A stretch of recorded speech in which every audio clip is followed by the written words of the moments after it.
Ciao, sono Serena e queste sono le notizie della Regione Liguria. L'Assemblea legislativa della Liguria ha celebrato l'81° anniversario della liberazione con una seduta solenne. L'orazione ufficiale è stata tenuta da Giovanni Orsina, storico e politologo, mentre la Filarmonica Sestrese ha eseguito l'inno nazionale.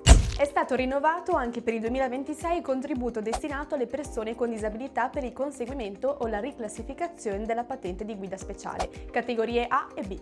Il bando prevede un contributo massimo di 1.000 euro a persona. Tutte le informazioni sul sito della Regione Liguria. Prenderanno il via entro fine anno gli interventi sul ponte di Dego lungo la strada provinciale 29 e sul ponte in località Braia a Cairo Montenotte, un intervento indispensabile per superare l'attuale limitazione per i mezzi pesanti. A Tovo San Giacomo è stata inaugurata la rinnovata Borgata Bosi, mentre sono partiti i lavori per il nuovo spazio sportivo in piazza Donzonino. Complessivamente gli interventi messi in campo sul territorio ammontano a 420.000 euro. Sono stati destinati 200.000 euro per la realizzazione del distaccamento rurale dei Vigili del Fuoco nel territorio del Parco delle Alpi Liguri, in particolare nel comune di Pieve di Teco. Il finanziamento consentirà la realizzazione di un presidio strategico per il rafforzamento della sicurezza nelle aree interne. Rimanete aggiornati sui nostri canali social.